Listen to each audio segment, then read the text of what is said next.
All right. Good morning, everyone. Um, so if you're here, please turn on your cameras and mark your attendance, please, in the shared spreadsheet.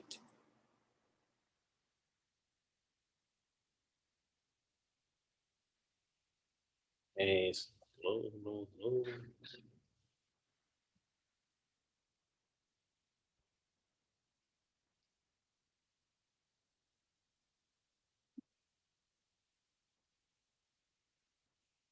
Cool, cool, cool.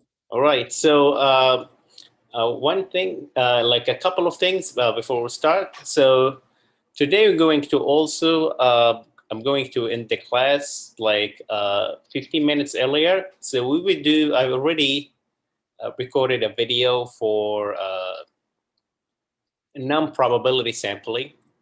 So that you're going to watch. So I'm going to, it's recorded, but it's still processed. So you won't be able to see. So hopefully by the end of the, like within an hour, it should be up and running.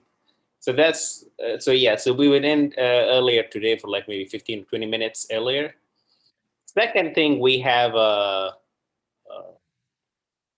exam on Friday, so right before Thanksgiving. And as you know, the review guide is uploaded, but I'm happy for like 5 or 10 minutes by the end of Wednesday class to chat about the exam a little bit.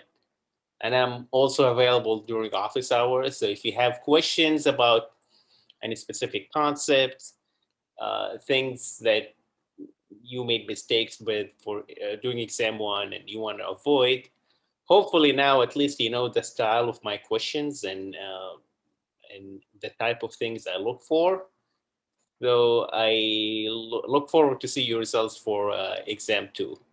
Although your results for exam one were pretty much um, like above average, so that's good. Anyhow, so let's start. Okay, cool. All right.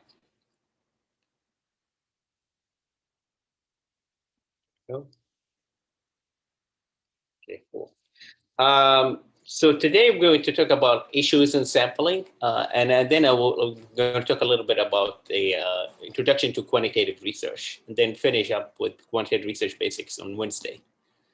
Um, so when so the point of to remind you, the point of sampling is we say because ideally you want to do a census, right? You want to study the population of college students. You want to study the population of kids who use tablets. You want to study the population of people who are taking vaccine. Unfortunately, that's not feasible realistically, logistically, and humanely to do a census where you cover the whole population. So we do sampling. And the idea of sampling is like you want your sample to be as close as possible to the population. So the more the sample is representative of the population or resemble the population, the more your results would be, we would call valid or accurate, right? The sample of 500 people I recruited to my study is similar to the population which they came from. Let's say they were 50,000. Then my results would be reflective of what I wanted, which is to see how something is prevalent within a population, what differences that exist within these subgroups in that population, what relationship between attitudes in that population to their behavior. And so the sample, whatever happens, the sample equals whatever exists with the population. However, also some bad news. That's not how it works. Because in every sample, you can just think of it, you are going to have something like skewed.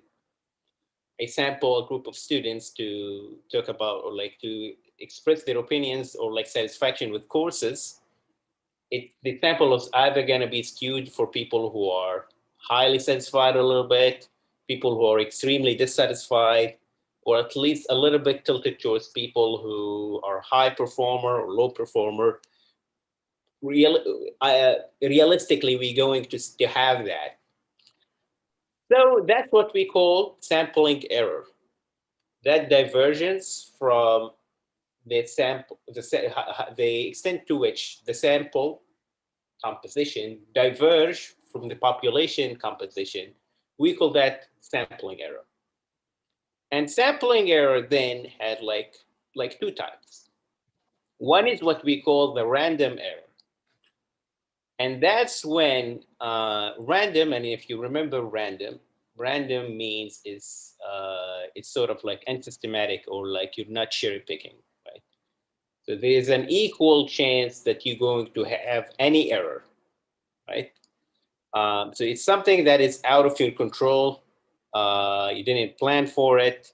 You can hardly avoid it, but you recognize, it would be there to some extent. Then what we have called systematic sampling error, which is the way or the process by which you've chosen your participants, or you've recruited your participants, actually led to that skew, or like that bias, or that divergence in your sample. So at this point, clear, right? So we have something that is just random or minimal, and then we have something that is systematic. And so random error is something that's by chance, like due to chance. And then it's calculated simply by the difference between the sample results and the population results. So here, like we have a bowl of red pills and white pills. You draw two, let's say I tell you to draw two pills randomly, so, or blindly, right? So you're not picking. You might end up picking two reds, right? So the percentage would be 100% red, 100% white in your sample, correct? You might end up picking two whites, right? But then I tell you, okay, try to like get 100 pills from the bowl, right? I can tell you, and people did study in this, it's rarely, you would rarely end up with 50-50. So you would end up with like 51%, or like 51 pills that are red and 51 pills that are white, or vice versa, or like 52 for 48, or 47 to 53, right? We call that a random error, because things like that happen. It's really, really hard, like, to, even if you're not playing with the process of selecting the pills, that you end up with like an even split, right? So it's just the laws of mathematics in nature, right? So when you flip a coin, what is the chance of having a tail versus like a head or tail? What are the chances to have a tail when you flip a coin? What is the chance? 50-50. 50-50, right? So assuming, so if that's the case, if you flip a coin 100 times, you should get 50 times tail and 50 times head, right?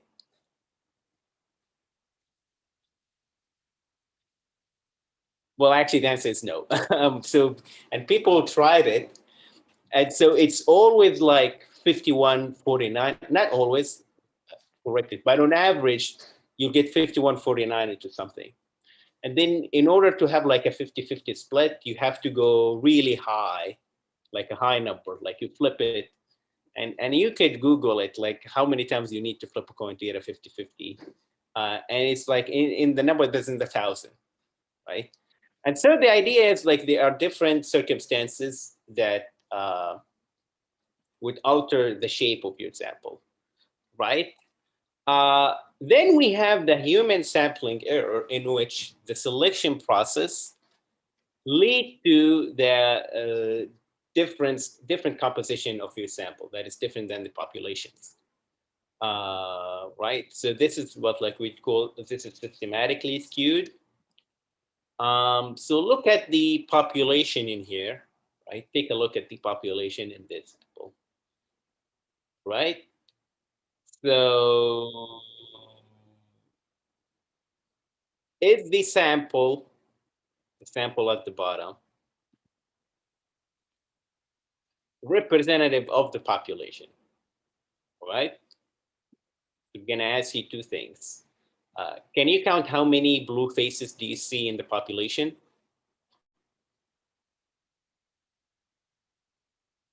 So you can count them and type your answer if you want.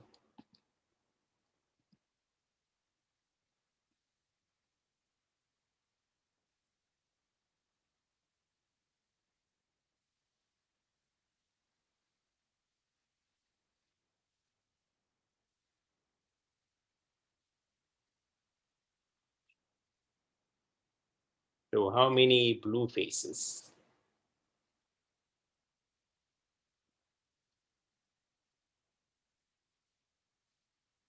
Well, it's 11, right? So don't count the one in the sample, just in the population. Okay. All right. So how many red faces do you see in the population?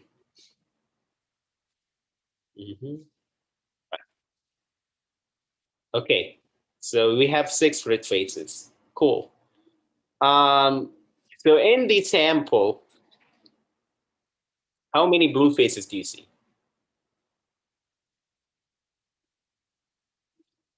And obviously, how many red faces? Like a face, 1.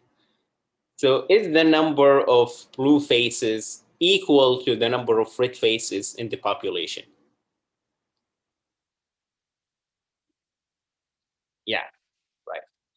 Yeah. So no. So here we have like a huge like skewness. So almost the number of blue faces is almost the double the size of number of red faces, but you end up with like an equal representation in the sample. So that's something we would call like a human error, like a systematic error, because here the procedure was to get one face or like to get one representative from each group, regardless of the proportionality, right? So that's the sampling process in this abstract example. So we ended up with like a skewed sample that is not truly representative of the composition of the population, right? So the ratio was like it's like 1 for blue faces. It's 1 out of 5, whereas like in the population it's 2 out of 5. So it's almost double the size. Um, so how would that be different? So we have many examples to give of like how sampling error would play out. In order to then know, you might ask the question, how do I know if I just have a random error versus a systematic error? Okay. The way we do that is something we call the margin of error. Has anyone heard of that phrase before, margin of error? Following the news, like if you were following the news about the elections on November, like you would have heard it a lot. And so every survey that you would read have that estimation, what we call a margin of error. That is to say, and the margin of error simply tells you the range or extent of the random error. And any divergence below or above that would be considered a systematic error, right? We will explain the math later in the semester when we get to the statistical part, but just understand now, like this is something we call margin of error, tells you that this is the acceptable margin for divergence based on all of the results we have. And beyond that, if the sample is different than the population beyond that, that would be considered systematic divergence or error, right? Um, so look at this poll from Emerson College, and this was like from October, late October, before the election, right? And so the poll right here shows like that Trump would get 48%, Biden would get 47%, And then we have 6% that are either undecided or someone else, okay? Do you see the margin of error right here? The one where like I pointed the arrow towards? What's the margin of error? If someone read it.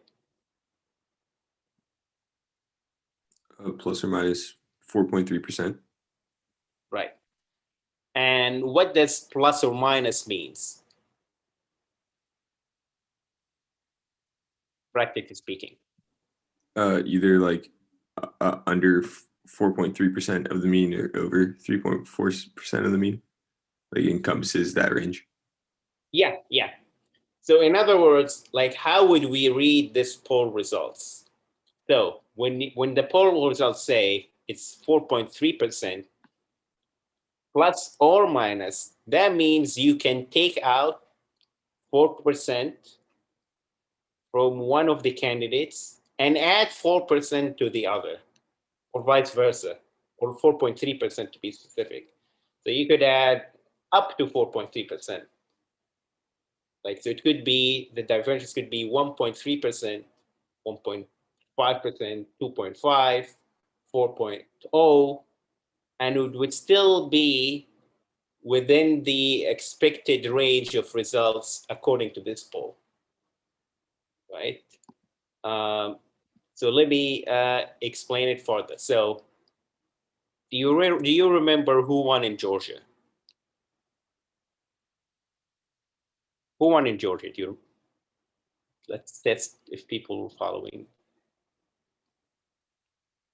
Democrats? Yeah, like what's the name of the president?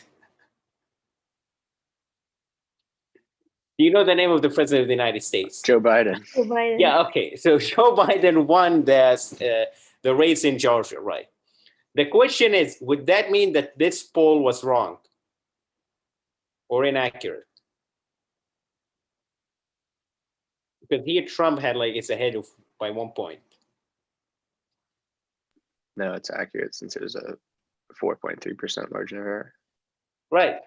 So what that means, so to translate it in plain language, that means if Biden ended up with like 51% and Trump ended up with 44%, this poll would still be accurate. If Trump won by like 52% and Biden lost by 43%, this poll would still be accurate, right? So there was a range, so in other words, there was a range of values. That is to say, the sample in this poll, so this sample is from Georgia voters, right? So they estimated to what extent this sample could be skewed, right? So this sample was a little bit, only tiny bit tilted towards Trump voters, okay? Because the end result, so it's actually not too dramatic. It was like 49 to 48. It's actually like only like a +2 difference, right? So that means, so that's what we mean by like a random error. So when you read a poll like this, it gives you a range of values. So when you read any political poll for that matter, it doesn't give you an exact prediction. This is a very important point that if you watch the news, you won't get. But it's actually give you a range, like you assume that the population that would end up voting would be slightly different than the poll. How big it is, that's the argument, right? And so that's something you would know to know the difference between random and systematic. If the difference was higher than what the above the margin of error, that means we call that a systematic error. So if the end difference was like let's say 5 points, so Biden ended up with like 52 points and Trump ended up with like 43. So that's what we'd call a systematic error, that this poll was systematically selecting more Trump voters than Biden voters. So that's like what we mean by sample error. And so why we get sampling error? There are two reasons, or like two factors. One is like non-response and voluntary response bias. So for example, if you have an election poll about your intention to vote, like, and someone is like calling you or your landline or your cell phone, the people who are more likely to respond are the politically engaged. And like, let's say your political engagement will affect the way you vote, right?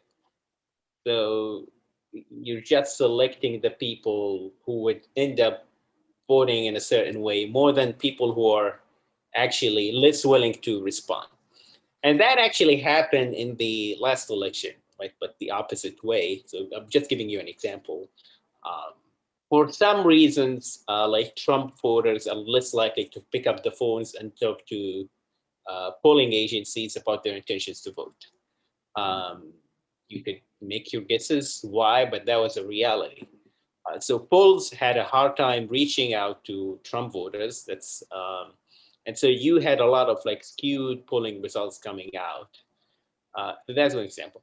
Also, we see that a lot. So when you travel, well, like when we used to go to restaurants all the time, right?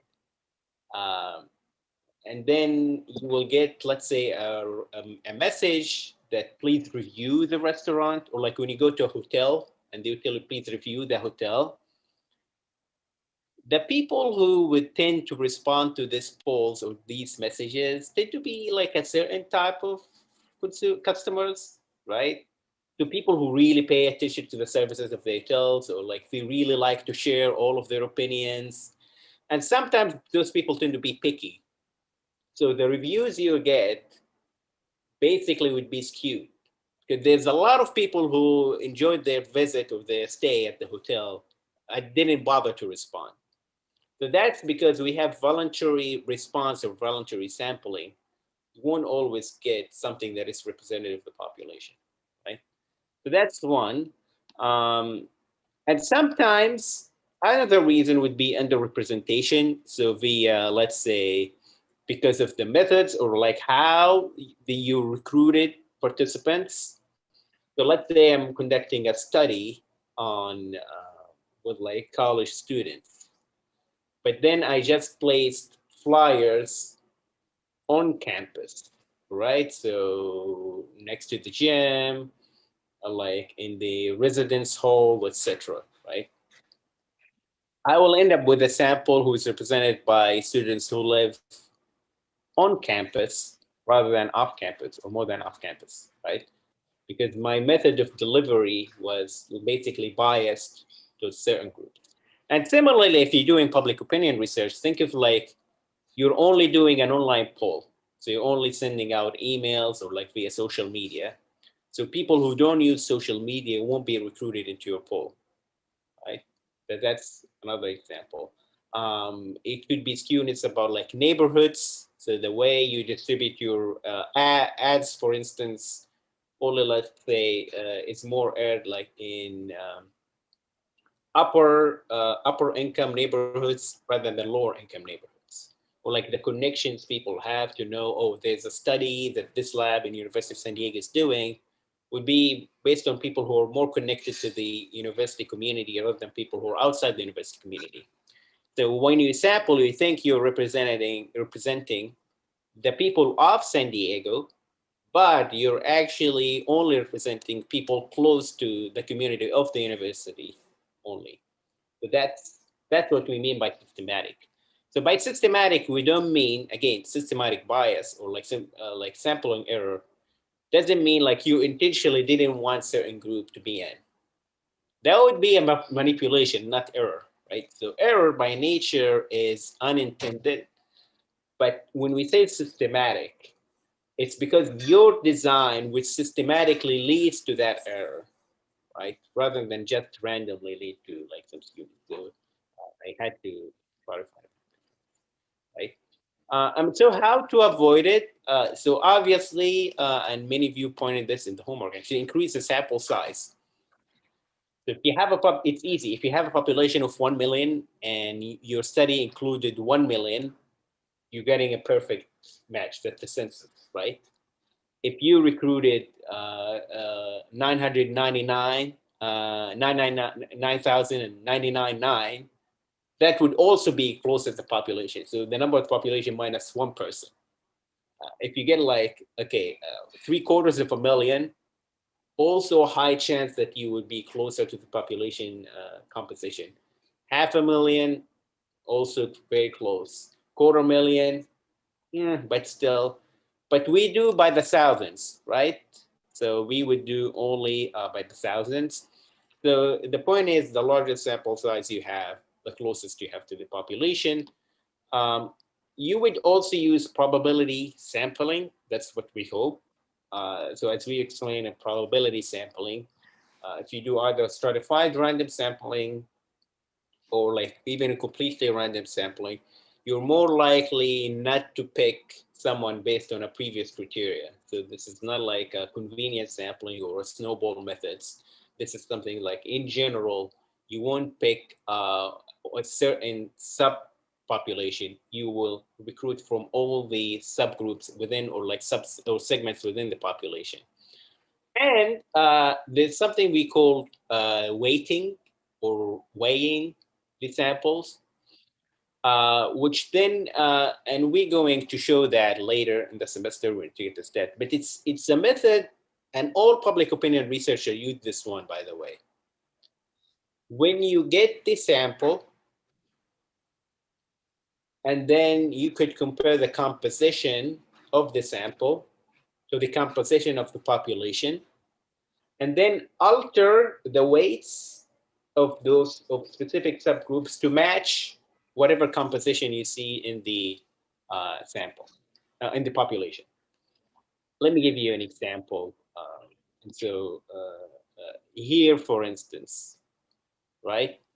So this is the census result. Okay.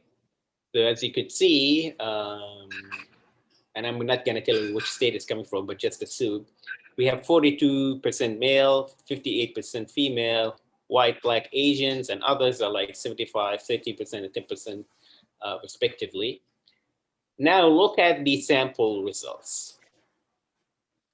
So we have 36 males, 64 females, white 92, black 8, Asian 0. Is this sample representative of the population or not? No. Okay, so tell me which groups are skewed towards. There are many actually. I guess female is skewed. Like there's like more females in the sample represented. Yeah. And within race, who's overrepresented? White. White. Yeah, right.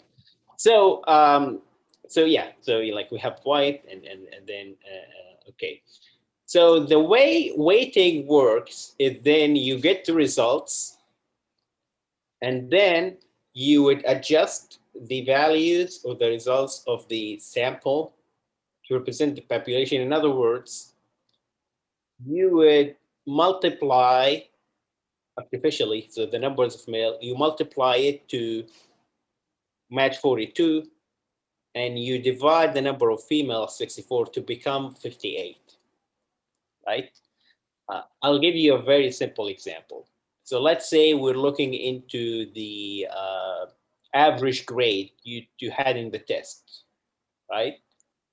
So I have, let's say, 20 males, 20 females, just for example. Or let's say 100 males, 100 females, okay? I got a sample, but I got 20 females and 10 males. Then the average results for females, I'll try to match it to like 15.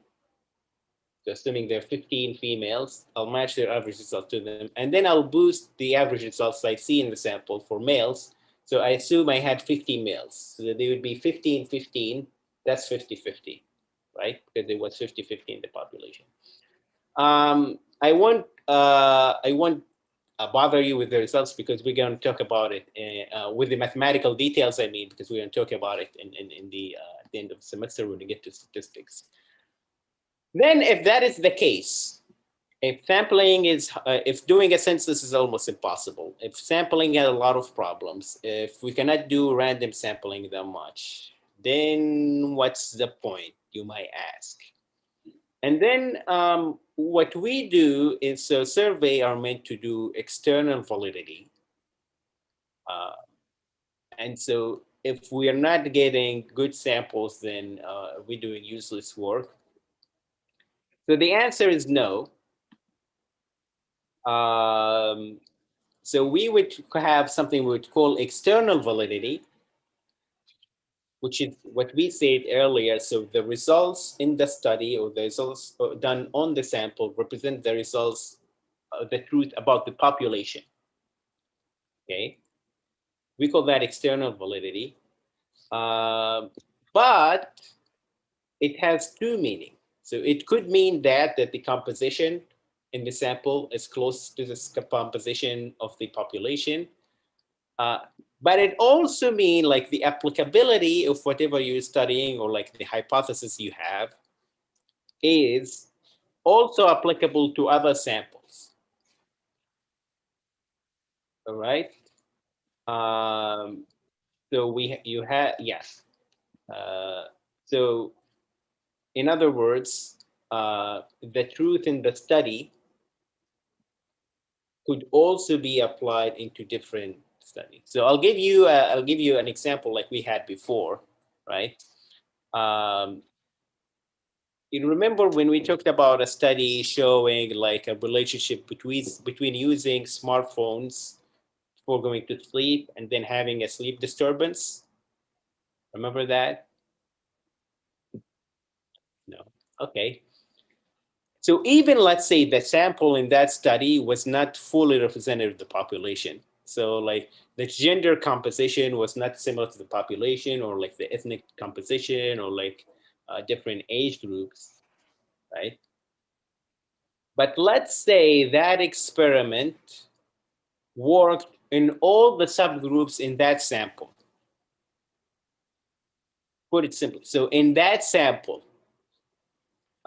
there was no difference between like Caucasians and blacks, or Spanish speaking versus non-Spanish speaking, or like between males and females, or between people above 40 years old, or like or below 40 years of age. There was no differences in that sample.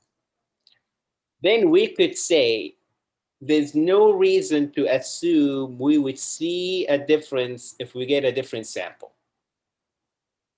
right? Because true, yeah, so the sample as a whole didn't have the same composition of the population, but all of the subgroups were represented, right? Even disproportionately, but that's another issue. But we didn't see any difference. Therefore, we could say, yeah, the results of our experiment in this sample could still be applicable to different samples with different compositions. And so we would call that analytic generalization. And to put it simply, that means our analysis of results could be generalized to analysis of a different sample in a different study. Okay? So this is what we call analytic generalization. The one that is earlier, that the results of the sample must match the results of the population, we would call that statistical generalization. And the first one is important when you're doing public opinion research. So like how many college students use TikTok? So you're not interested in some relationship between variables. You want to know how many college students use TikTok or active on TikTok. Therefore, it's essential that your sample composition matches like the population composition. So if your sample say show, yeah, 20% of college students use TikTok, you're hoping that's representative of the population. Because you're not interested in the sample per se, you're interested in the population. But as I said, if you're looking into like results between two variables or two factors, within the sample, which could then be applied to any different sample, then this idea of matching the population is not necessary, right? So if you're studying, for instance, watching like the effect of binge watching on attentiveness, let's say.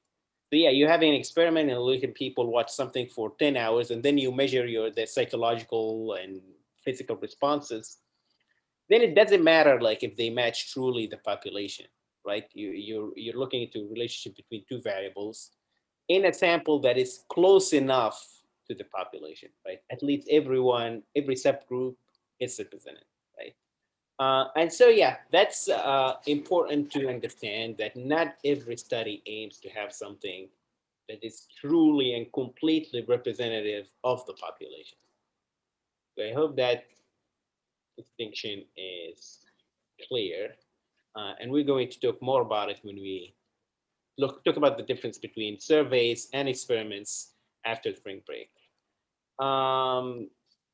So yeah, this is so after spring break, we're going to talk about stacks and experiments, and that's it.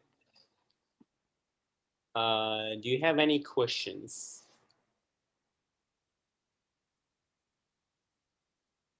Cool. So there's a video about non-probability sampling, so I'll check if it's up. So I'll post it, and hopefully you can watch it. And also there will be like an embedded two questions within, and that will be it for sampling. And we're going to talk about other things on Wednesday. Right. So that's that, and I hope to see you later. Thank you. Professor, I have a quick question. Sure. So I tried to open up the review, the study guide for exam 2, and it says that I don't have access. Yeah. I'll send you a direct link. Okay, thank you. Appreciate it. Yeah. See you Wednesday. Could you also send me that link? Because I had the same issue, Professor. Okay. So Fernando and Tommy. Okay. And then I had one more question on the pre-recorded lecture that you wanted us to watch for today that had the 2 embedded questions. The first question, it said I got it wrong, but it was, since it was like a whole sentence, it was, okay. Yeah, don't worry about it because it's a whole, because it's It pretty filling the much blank. my answer, Matt. Yeah. Okay, Yeah, cool. yeah. It's anyone would get it wrong because it has to match exactly what I wrote. So that's not the idea. So, yeah, Okay, awesome. Thank you so don't much. worry about it.